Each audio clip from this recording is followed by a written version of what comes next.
too much to let me stay this way. Jesus, there's freedom in your name. You break every chain, oh Lord. 'Cause you are above every name. All right, welcome to the Warriors Way. Our Warriors this week are Dan and Arlene. Say good morning. Good morning. Morning. All right, before we get to them, if this is your first time, you've not gone to spiritualwarfareunit.com, go there, click on that. Check out the nonprofits that we have under struggling. And if you are struggling with food or clothes or baby formula or mental health, please click on to one of our partners. You can go there for free and get some help. And if you're doing good, we all know somebody who is struggling, so help us, help them, help you. Thanks for popping on. All right, good morning. How are we doing this morning? Doing well. Doing well. All right, so I met you guys at the Back to the Bricks, the Deps and Dogs setup, and you had a car there, and it was your son's car, and he was a sheriff's deputy. Is that correct? He was a West Bloomfield police officer. West Bloomfield police officer. Okay, so you have completely redone his car, and I saw you on there. You started telling me the story, and I said, I have to have you on the show. Okay, so you guys did the car, and we're not going to tell anybody why. We're just going to get the story, and then we're going to finish with that, okay?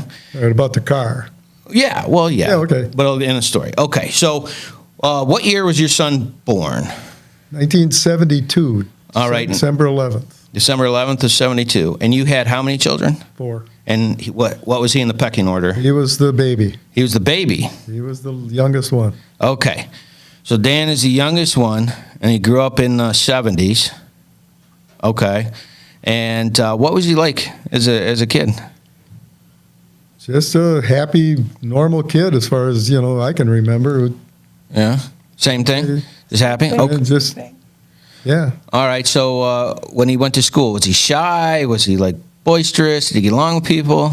No, Pat was never a shy person that I can remember. He was always kind of, like I say, the one with the microphone, if you will. Okay, so he's just outgoing, even as a little kid. Yeah. He was like, oh, boy, he must have been a dater then when it came to the girls. We'll get to that. All right. So when he was growing up, where did you guys live? We lived in Livonia when Pat was born. Mm-hmm. And he was, the school was right across the street. Elementary school? Yeah, and he went to, what was that? Oh, prep. Prep. Yeah, the Kirksey. Parent Readiness Education Program. Yeah, because his birthday was in December, so, Yeah. It kind of felt like a year behind. Yeah. So I was an October the baby. older kids. Yeah, I was an October baby, so I ended up I was the youngest by a long shot. Yeah, it was September myself, so yeah. Yeah, I fell behind I was always the littlest guy in The 17-year-olds at Exactly. graduation, yeah. Exactly. All right, so he's growing up, and you lived in Livonia. Was that like a safe place? Was it rich place? Was it medium? What was it like? I'd say maybe middle-class areas, nice, upper middle class. Upper middle class. I was Clean gonna say, at the west end of Livonia. Right Yeah, by Plymouth Township. yeah, anybody in Michigan knows that's where all the big money is. They all know that's the truth. So let's just throw that one out there. So all right, so you're living in the upper middle class. Good for you. And what did you do? I was a skilled tradesman at Ford Motor Company, machine Wow. repairman. Okay. And so you were married and had 4 kids, and he was the youngest. And so by the time he was 10 or 11, is his personality still, was he already that guy? Well, when we moved from Livonia out to Heartland when he was about 5.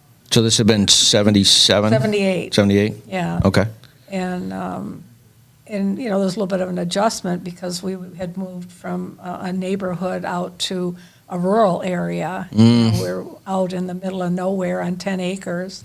So making that adjustment, making friends, the schools were miles and miles apart. Wow. So it took a little while for the kids to, get acclimated and to make friends. So it was a country kind of. Yeah, right. Okay. Pretty much so, yeah. So you're going from downtown having everything to do to the country and have nothing to do. Yeah, big change. Heartland now is, it's a whole lot different than it was back then. There was a lumber yard, a pharmacy, a grocery store, a truck stop, and a coffee shop, and a McDonald's. That was pretty much it back then. Right.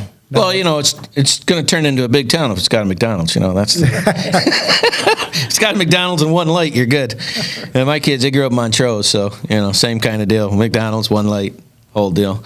All right, so he's going into high school then, in the school, living in the sticks, and I'm sure he acclimated. I mean, right? Oh yeah. Yeah, the thing that really got them socialized with other kids was sports. So he's a sports guy. Yeah, well, yeah. all the boys played baseball, little league and summer leagues. And, Okay. And that's even how I got to make friends. Well, of course.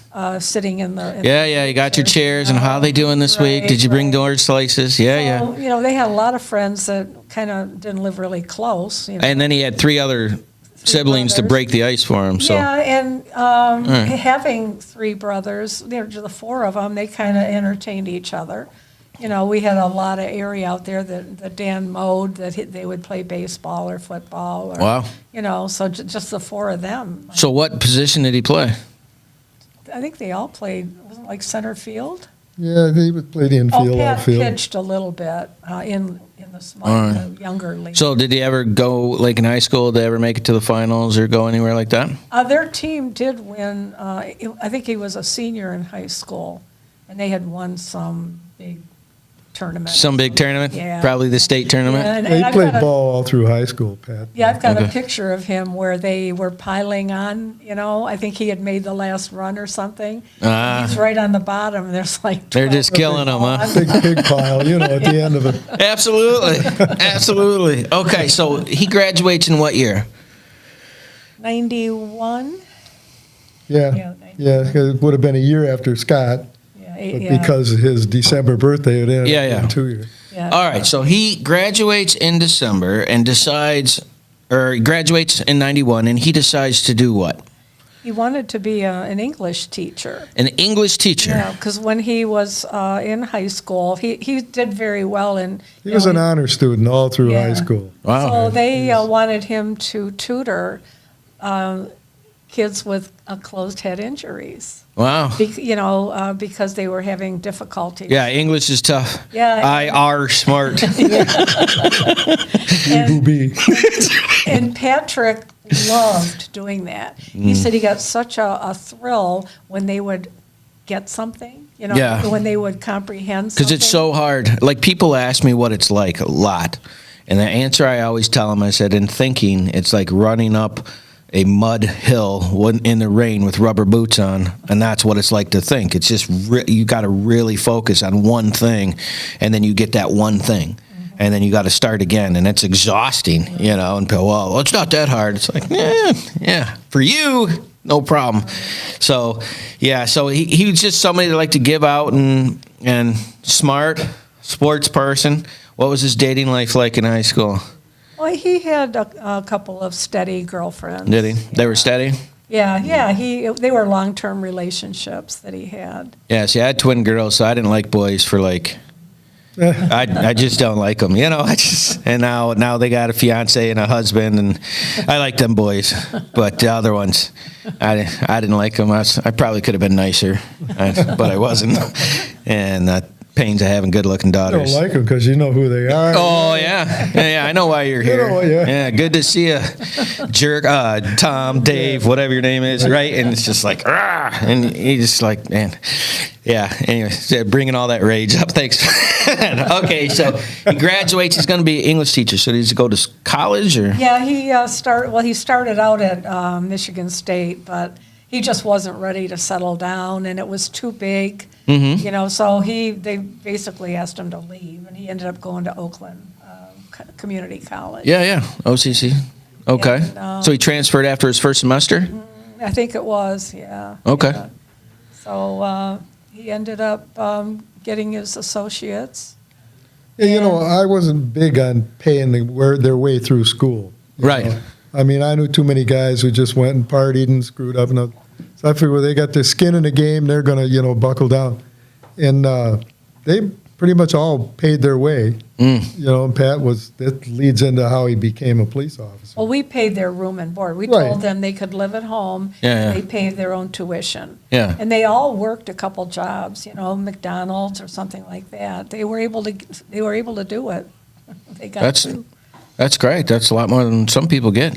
Believe me. See, this comes right up to where he got on the road to the career that he ended up in. Well, we're getting there. Don't jump the gun. We're getting No, there. I'm just The setup's important. All right. So he's going to school. He goes to OCC.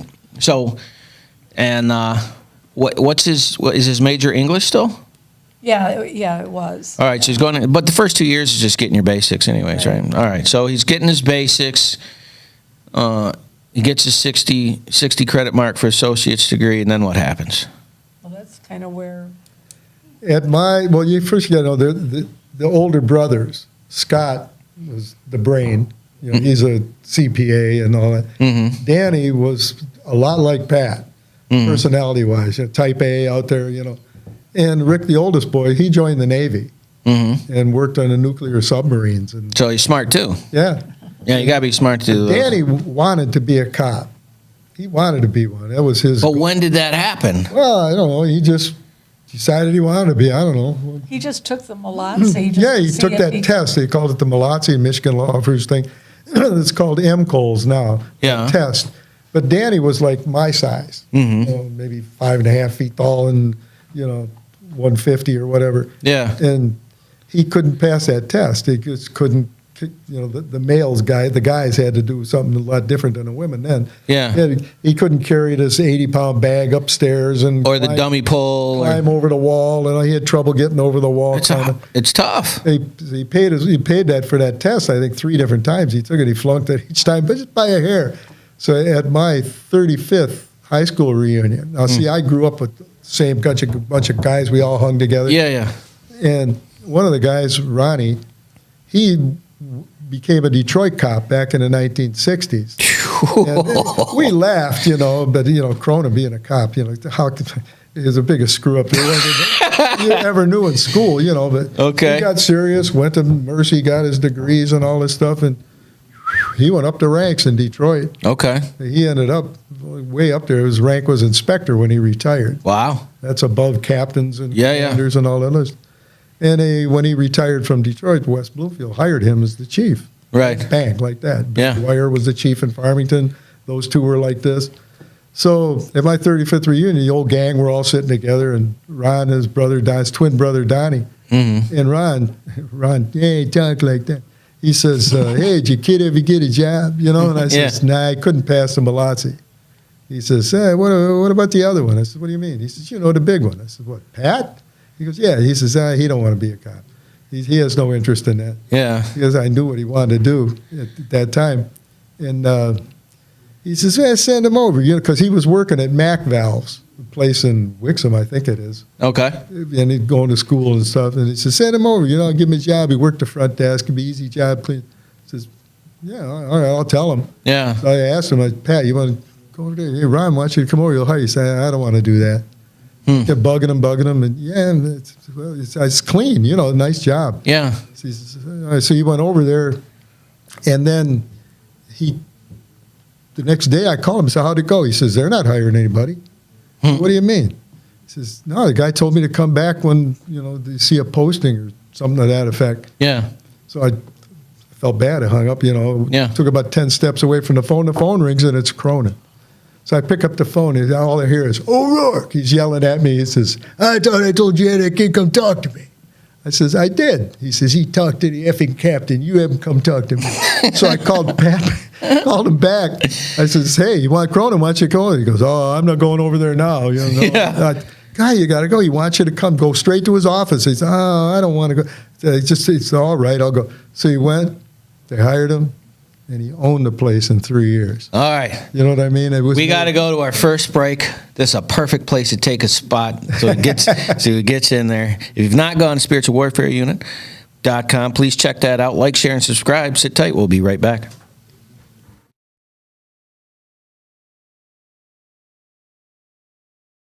For churches and nonprofits in the area that are trying to find programming that they can use in case case the corona shuts you down and you're not able to get in, you go to spiritualwarfareunit.com. You click on our episodes, and you can check out our programs for as little as $29.99 a month to make sure that we're still getting the word out to those people that need it. Now, back to the program. His voice is so funny. All right, welcome back to the Warriors Way. Our warrior this week is Dan and Arlene O'Rourke, and they are here talking about their son they had to beat and twist and break his arm to even get to interview to go in there. So, and I can understand him going, I'm definitely not going if the captain said don't do it, and I'll go talk to me about it. There's obviously some, and I know how that works. So, all right, so he goes in there, he talks to him, and he hires him for the front desk job. Yeah, he was a cadet. Okay, so what happened after that? Well, he did that cadet job for a couple of years, and then they sent him to the police academy. Okay, so he was a front desk guy?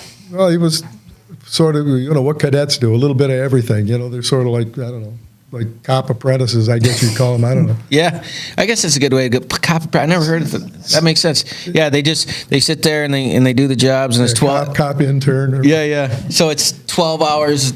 12-hour shifts is what he's doing? He's running down Detroit, doing errands for the chief, back and forth, just I don't know exactly what they do. All right, and just fill everybody in. What's his size? Is he tall, short, fat, wide?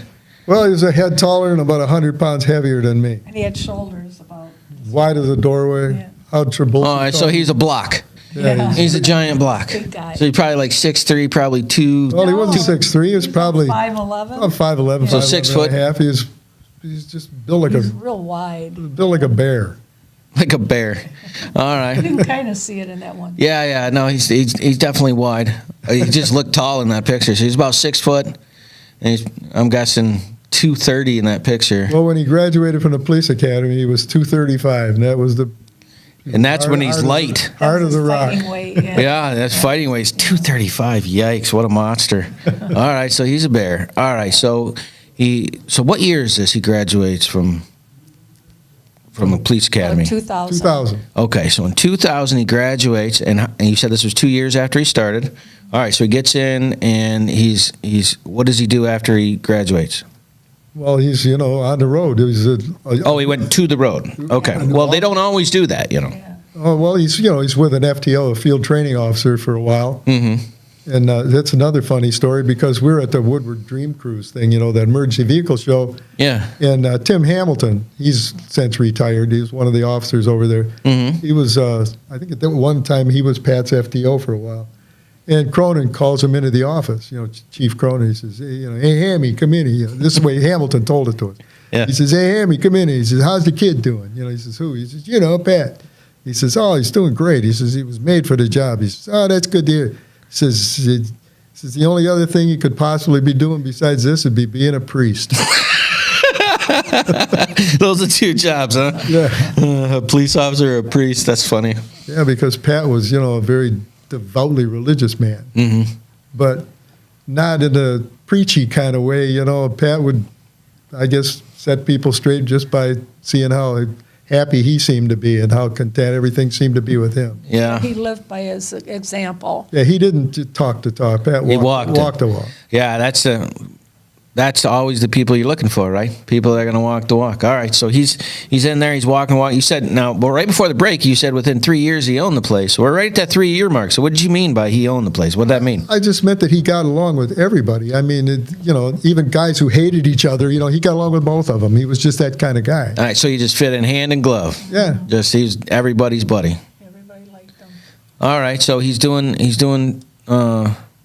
so he graduates from FTO with his field training officer, and he goes on the road, and he is in West Bloomfield? Yeah. All right. And now what shift is he doing?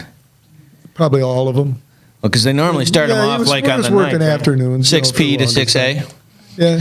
All right. But after a couple of years on the job, he got selected to work in something called the Sonic Unit. All right. That's a South Oakland County Narcotics Intervention Consortium. Wow. And it's with the Drug Enforcement Agency, the county, and a couple of hand-picked guys from 3 or 4 different departments. And what is their direct... They were multi-jurisdictional. They went everywhere, wherever the job took them. For drug enforcement. busting? All right. So he's doing undercover?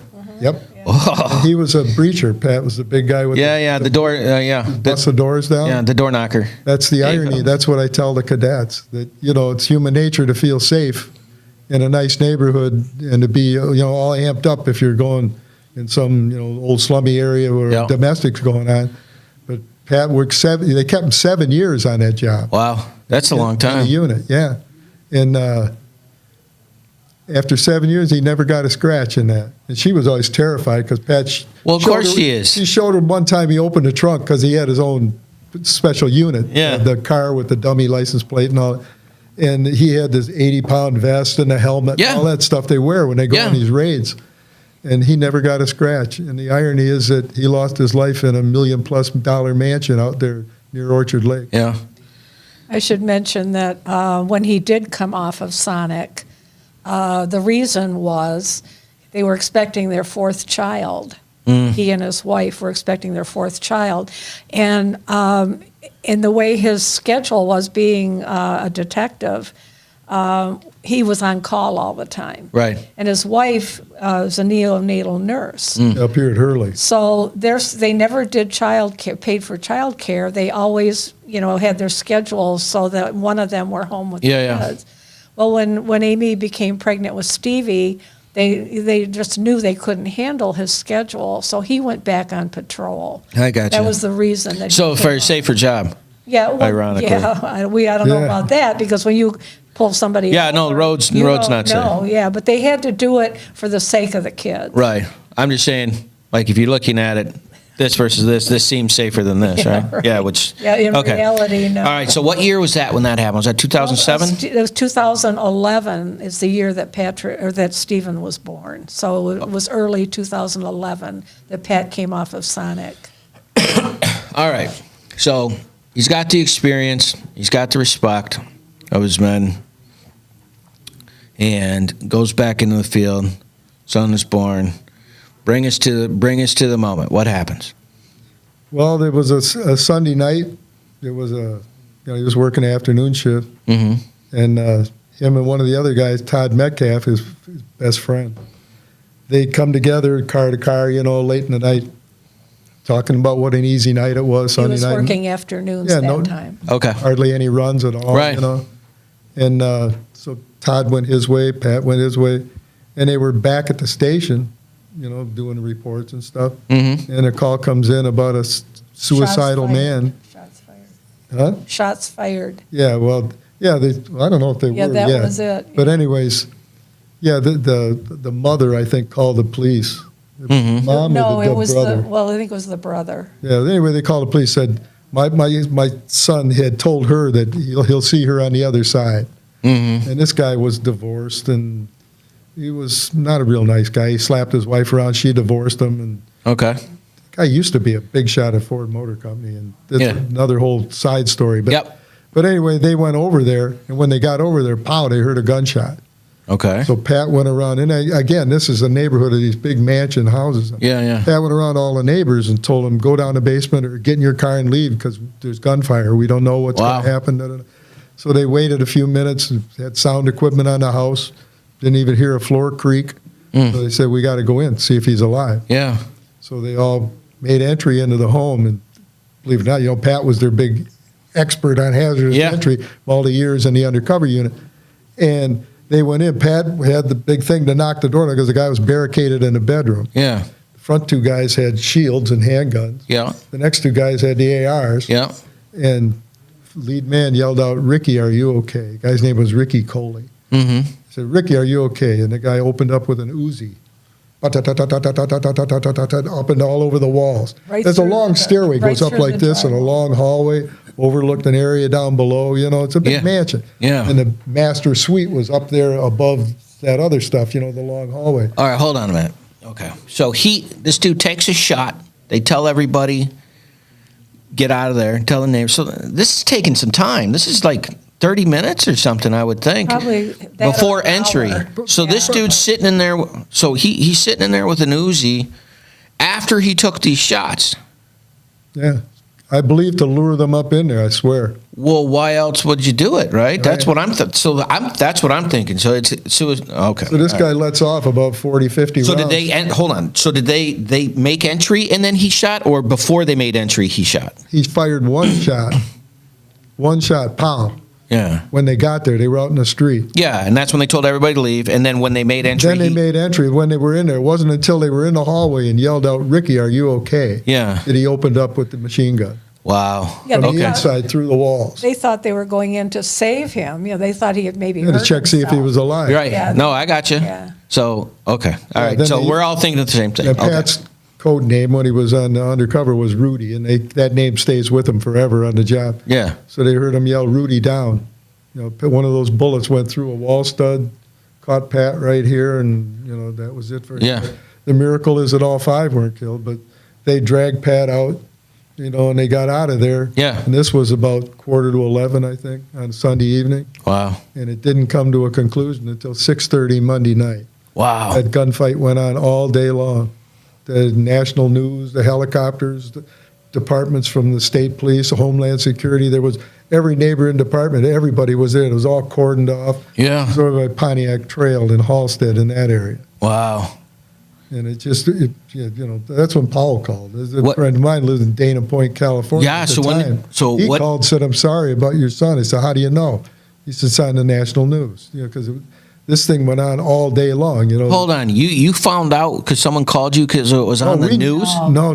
Oh, geez. We found out about it because, heck, she'd gone to bed. I was asleep.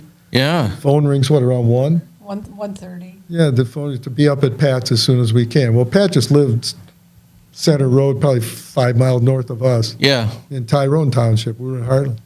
And, the bottom, I knew right then, Wow. And she's, maybe he just got hurt. And I said, they don't call at this time of night. Yeah. The trip up there was agonizing because Oh, yeah. we wanted to think it was something. Yeah, you want to not believe You're, what you're trying to think of the most positive, negative thing you could think of, right? Right. You want to not believe what you know Yeah. is true. Yeah. So you get there. Your brain is fighting itself. All right. So you get there. He's gone.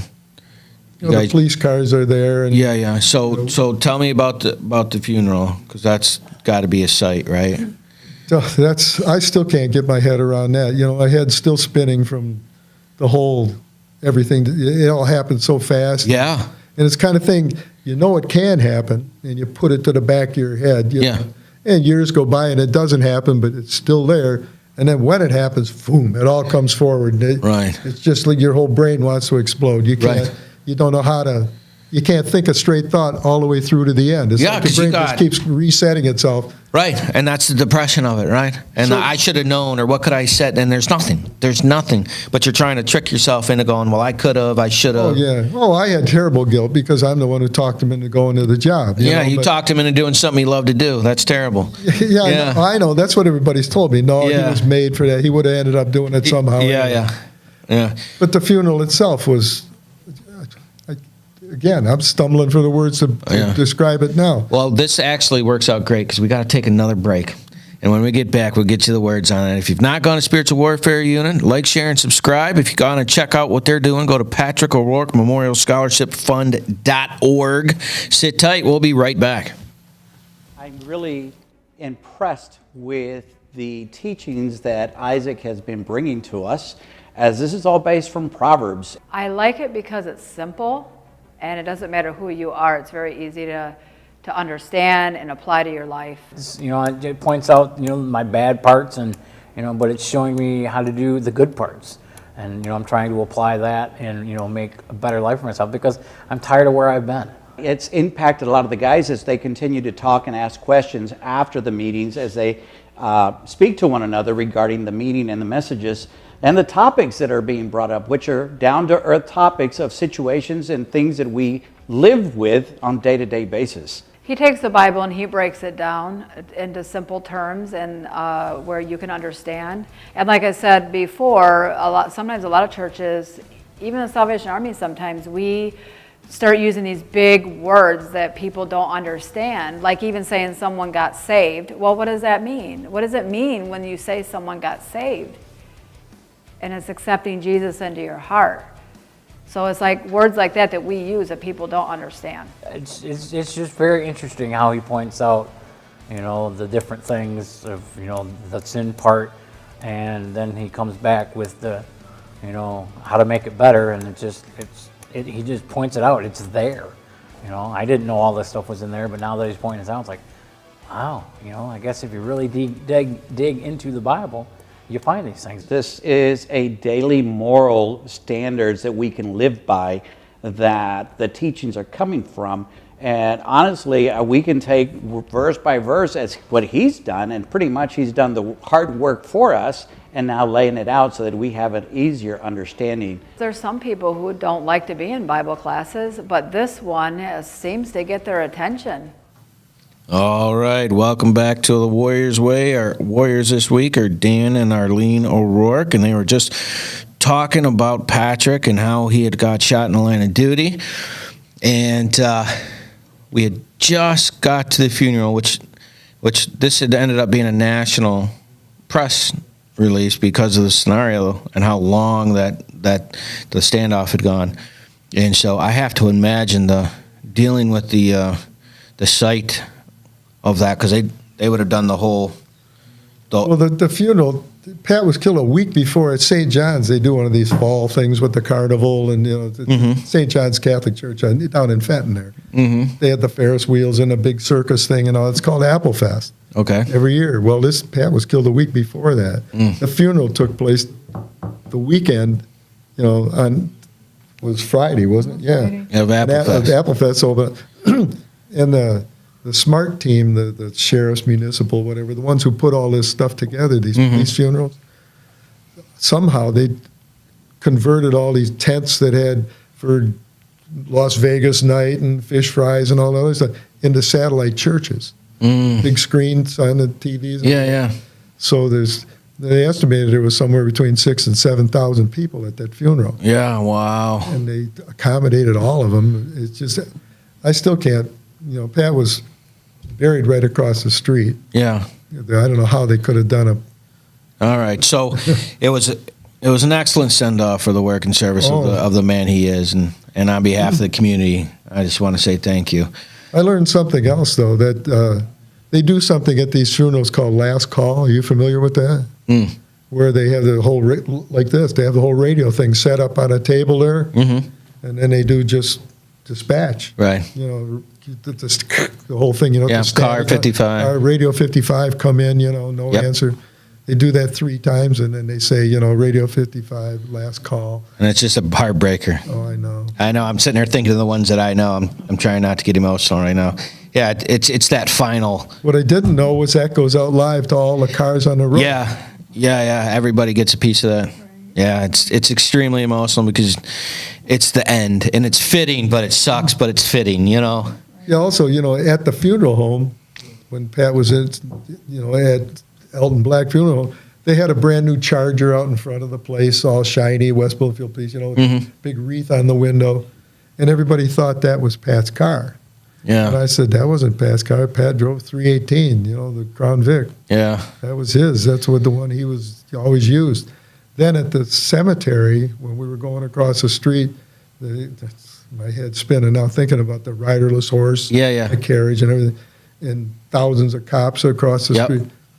The police dogs are all lined up, and when that hearse goes by, the dogs all start crying. And parked next to them was 318. I said, that's Pat. That's the car Pat drove. Yeah. So then shortly after, a few weeks afterwards, I asked Mike Patton, the chief, I said, can I get a hold of that car somehow? I'd like to buy it. Yeah.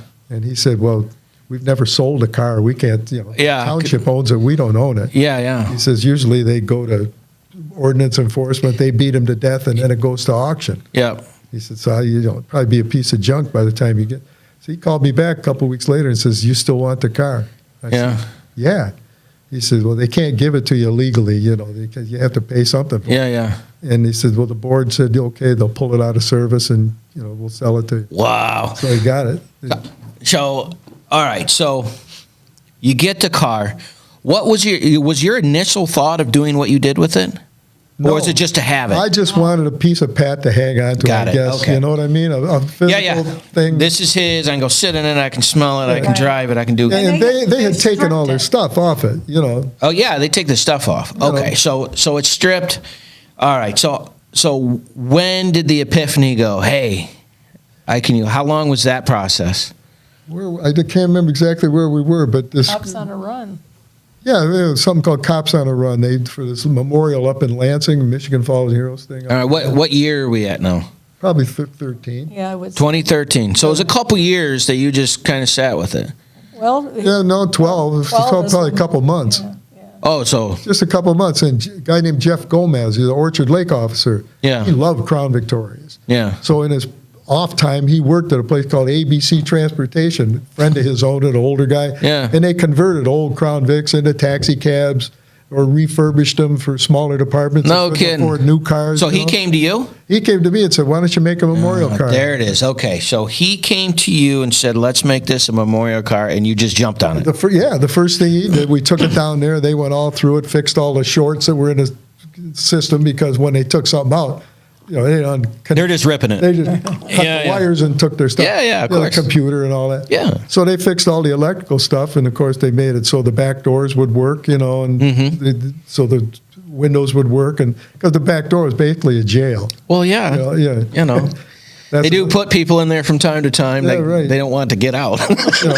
And then we were going on this Cops on a Run thing to the FOP Lodge in Hazel Park, the FOP 130. Okay. They would do this when these motorcycles would ride from there to Howell to somewhere else. I forget. Anyway, All they right. ended up in Lansing. Hold on, you're going too fast. Let's back up. All right. So, how long did it take to fix the car to where it's at now? It is show worthy. Well, I was talking about this thing in Lansing because that's where we met this guy from Priority One Emergency. Okay.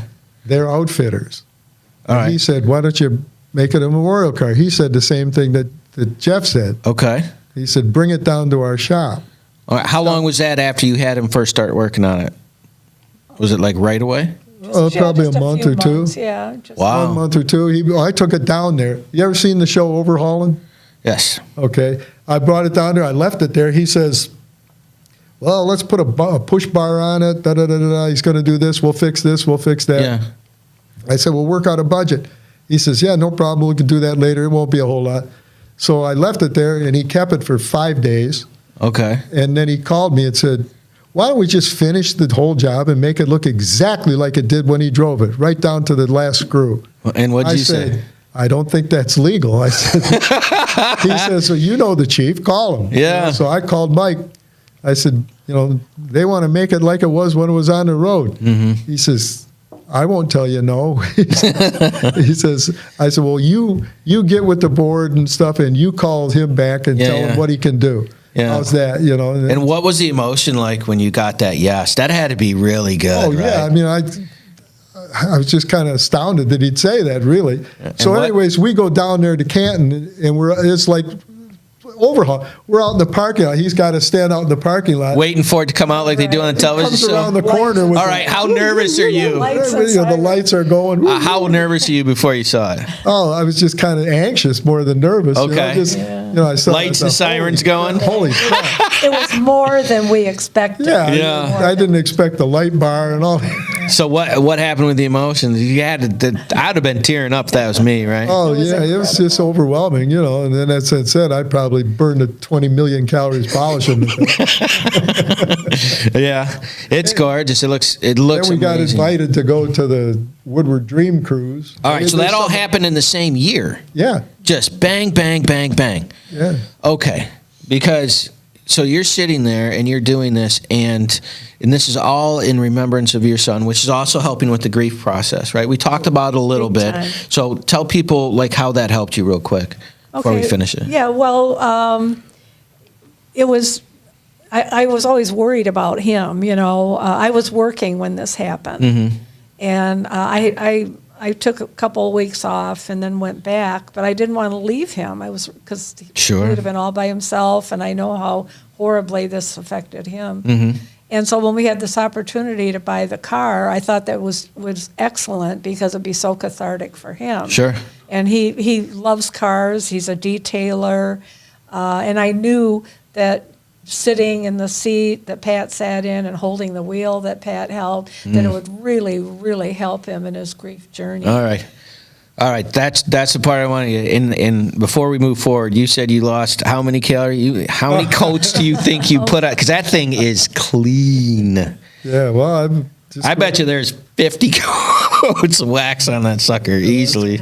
Yeah, she shines. Yeah, she's clean. We keep it in our garage, one of our cars Well, has been relegated to the Yeah, you let the driveway. other crap day-to-day car get the... Yeah, our insurance runs from April till October, and Yeah, from yeah. October we drop all the coverage except comprehensive on the full car, and it's just in storage. Okay, so this all happened in a year. You're doing all this stuff. It had to be exciting because you're seeing everybody else supporting what you're doing.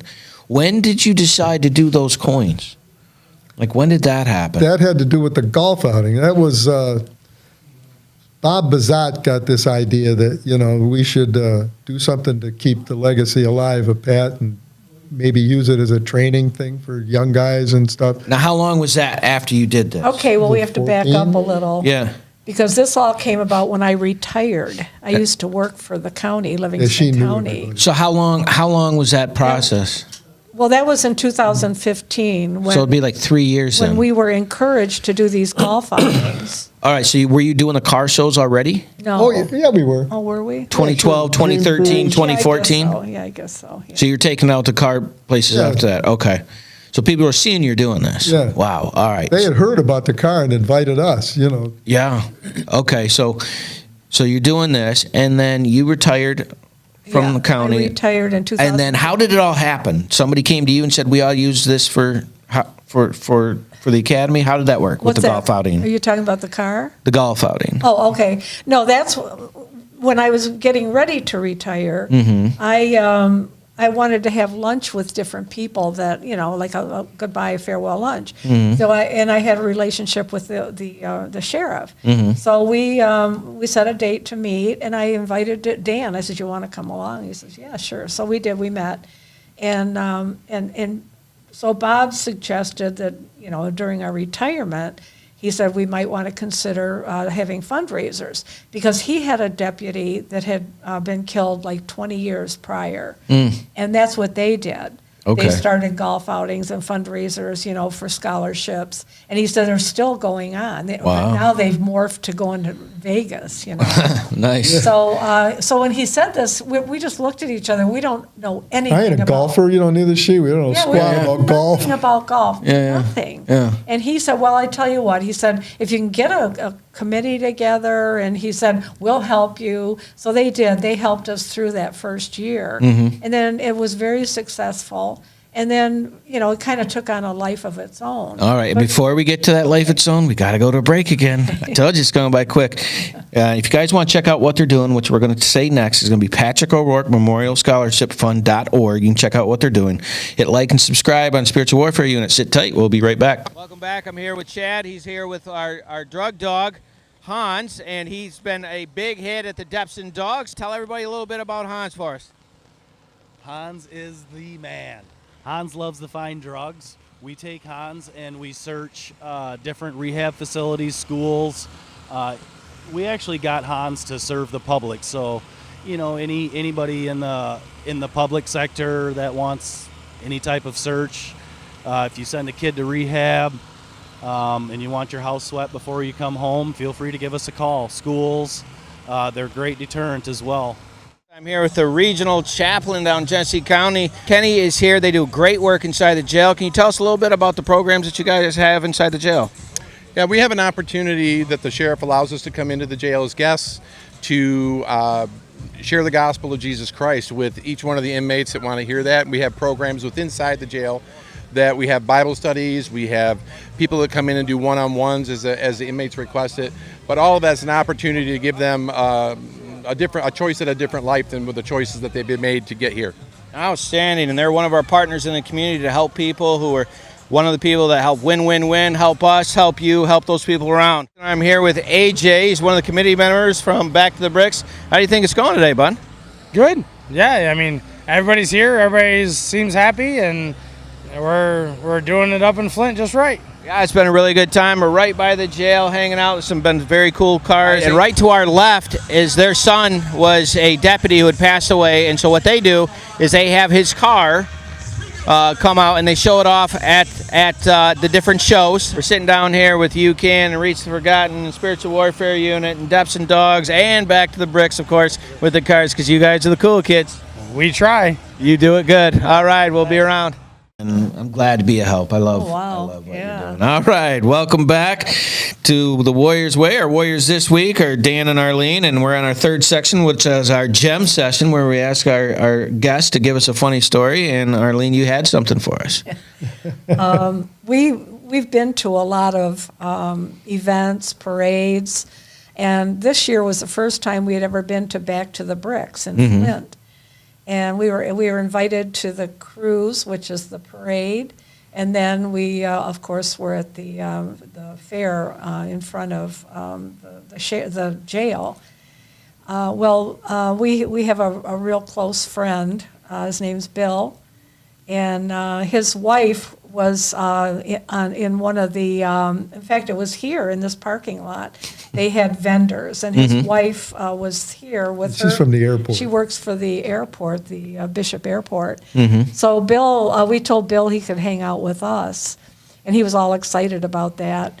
So when it came time for us to get into the parade, he got in the back seat, and then as we're kind of starting out, we were kind of joking about him being in the back seat, being a prisoner, that kind of stuff. And we have a set of handcuffs in the glove box. All right. So then we just kind of further, we're saying, well, we should put the. Well, we're going down Saginaw, and people are laughing, cracking up, saying, "Hey, they got a guy in the seat." Yeah. So we handcuffed Bill. Yeah, but Bill put his hat on like backwards and put up. You did he not. Looked like a thug. And he had like you were just going through the crowd with a guy in the back seat. Right.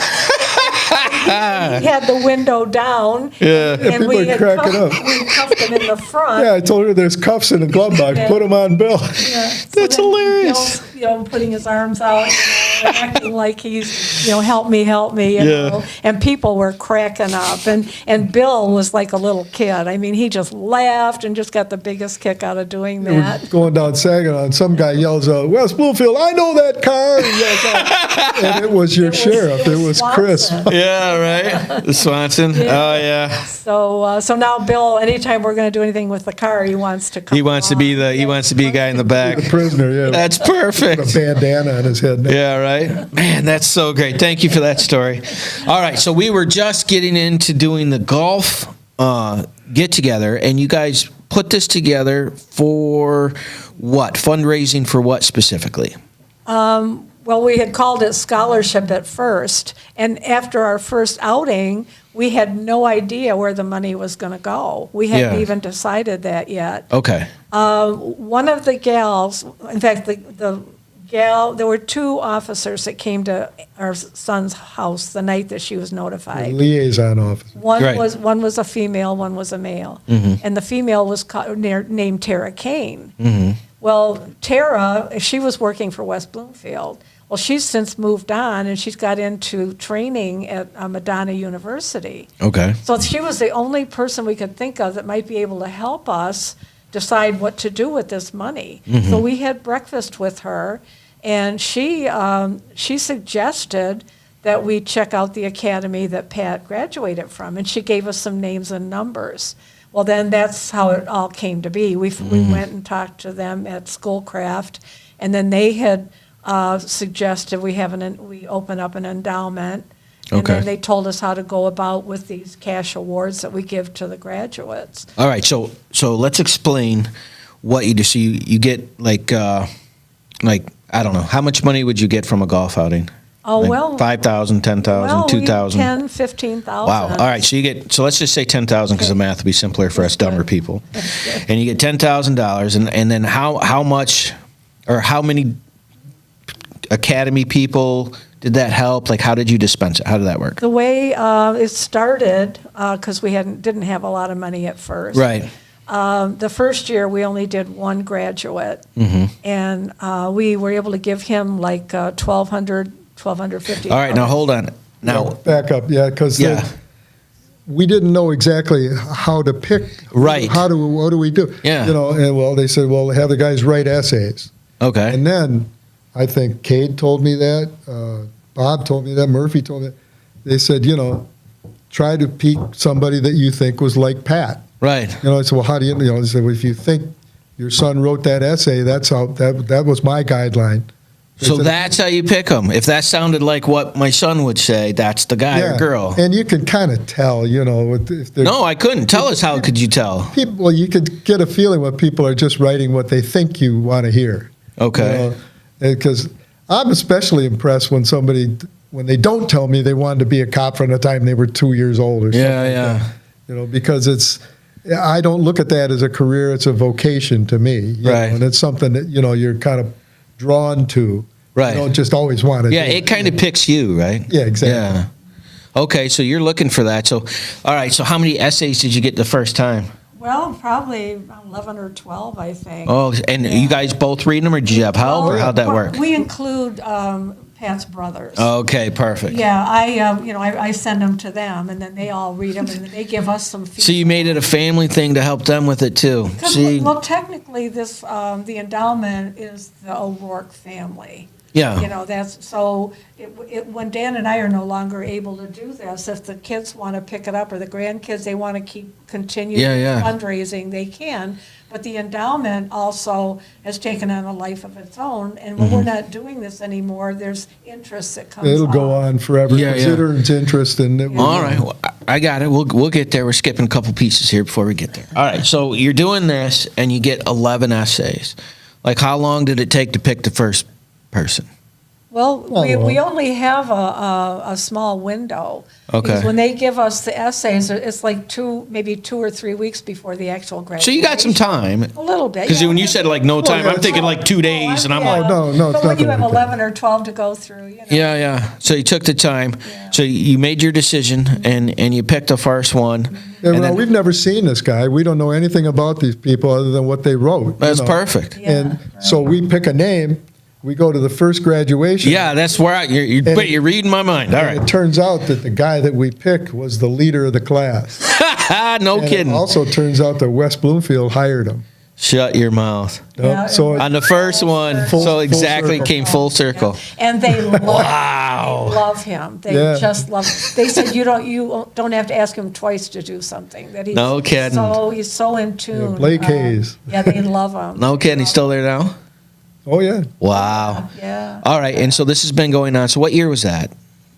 What? 2014, 2013? 15, I think. 15. Well, no, the outing was 15, so it was probably 16, like May of 16, because it took us our outing was in September. Yeah. Well, this was That- what, the 8th or 9th?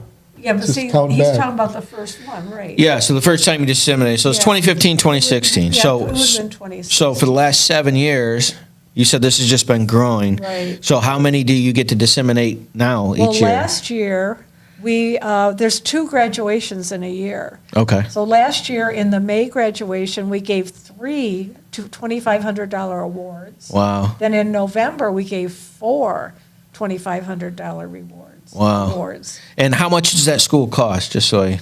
Oh, about 8,000. All right, so you're taking care of 25% of the total cost Yeah. off of an essay of which person's personality reminds you most of your son's as far as his career. That is the reason why I find this extraordinary is because the support that you guys did for your son and the reasons why you're doing what you're doing is not normal. A lot of people just go into that depression mode and they don't find a way out, right? But you guys chose to take the things that he did for his life and create a positive that you can inject back into others. And so what he has done has become a legacy versus a statistic. And the difference between those two things is big. And you guys did that. And so I got to meet you just sitting out there. That story right there. I got to say one more thing, because, I mean, it would be terrible if I didn't.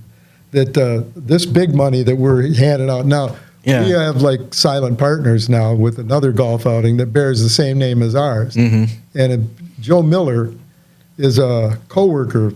He was a West Bloomfield police officer. Yeah. Him and his wife Marissa, who she's a Bloomfield Township cop. Uh-huh. They have a foundation called the Crosshairs Foundation. Okay. Their main focus was battered wives and that sort of thing and helping people. Yeah. And Joe got real involved with us. Yeah. And now he gives us, he's our biggest supporter. You know, there's a one Yeah. year he give us like $10,000. Yeah. Because they do this outing at Tamashanner Yeah. over in West Bloomfield. Okay. You know, and now Joe and Marissa are a part of our committee that selects the people. Right. Well, the thing is about this, and thank you for letting people know the support that you're getting. And it makes sense that people support what you're doing because you're supporting people that go into this, that vocation chose them, and their reason for doing it is because they love their community and want to help their community keep it safe. That is the main function of what it is, and you're supporting that kind of process and picking people that believe that through the essays. That in itself is amazing. Just put that to the side. Then on top of that, you took his car, got it completely redone. You take it out to places to let people know that it's cool and then that there is a process and that people care about them and it matters what happens to them. And then you do that. And then on top of that, then you help your friends who gets just to be the guy stuck in the back who's having a great time, right? And then on top of that, you made sure that this moves on so your kids and grandkids can have a part of this. So all of the things that you're doing is simply just to help out your community and help out your family with this thing. And instead of having a loss, you created a massive gain, right? Do you understand that that's what you've created for your community is a gain for people who care about their community because that could be them. They could be Pat. And you respect that. You see what I mean? You get in these parades, 4th of July parades or whatever, and people will salute that car when it goes by. Right. We get trophies at these little mini car shows and stuff, you know, for, emergency vehicles and whatnot. Yeah. And it ain't the car, you know. The car is just a car, you know. Yeah. It's what the car stands for that gets the. It's the story. The trophy. And like when I came up to you, and I think we talked for about 30 seconds, and I went, I want to have you on my show because I wanted to be able to let people hear this story because it's as much as it's about your son and what he did, which it is for you, for the people that watch this, that kind of stick-to-itiveness and love that you had for your family to continue this on, that belief, that American dream, that each life matters and we're going to celebrate the life of those things. And that's what you chose to do. Like you chose to do that. It's so extraordinary to me because that's not the average. The average is to go, oh, I'm a victim, poor me, but you didn't do that. You survived this environment and you produced an outcome that helps your community. And for me, I'm always looking for that. That was the whole reason I had you on here because so many times when we go through difficulties in our life, like with me, it was a car accident. With you, it was your son passing away. And those things are extremely difficult and dark and difficult to get through. But there's a choice. There's a choice between allowing that thing to crush you or you use that thing as a platform to build. And you chose to build. And I just want to let you know how much I appreciate what you're doing. And that part is super amazing. If you have not gone to Patrick O'Rourke Memorial Scholarship Fund.org, please check that out. If that's something that you want to donate to or be a part of, you can let them know there. And you said your golf outings are in September. Your last one was just the 9th? Yeah. Right? So you said you do 2 a year now? Golf outings? We do. There is a separate golf outing, but that one gives us support, but not, I mean, they also have their other things that. Right. Okay. So the main one then is in September. Yeah, well, this next year is going to be August 18th. It'll be in August. August 18th. Yeah. All right. So people can go on Patrick O'Rourke Memorial Scholarship Fund.org and check that. Man, that's a mouthful. Woo! The hardest thing at this point in time is every time we hear of another line of duty death. Yeah.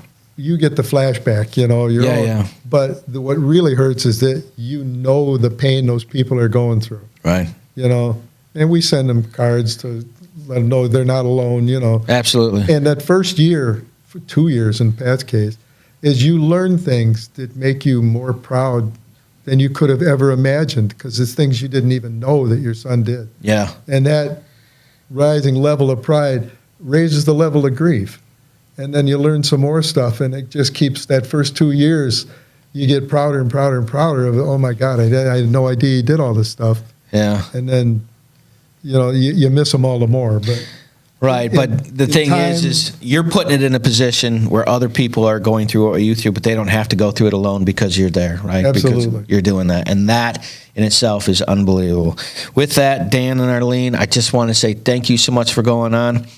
If you've not gone to Spiritual Warfare Unit, on YouTube and liked and shared, this is your last chance. We're about to finish up. Please check out Patrick O'Rourke Memorial Scholarship Fund.org. If that's something you're interested in helping out with, please let them know and get in touch with them. Thank you so much for coming in. You guys have a great day, and we will see you next week. Do you have a nonprofit in your area that's doing a lot of work that people should know about? Feel free to contact Spiritual Warfare Unit at 810-715-9319, and we would love to have them on to see what good they're doing in the community and find out their story. Thank you so much. Spent so much time believing the lies. I knew I wasn't meant to live this way. But my walls came down when your love shone through. Now my life will never be the same. You love me too much to let me stay this way.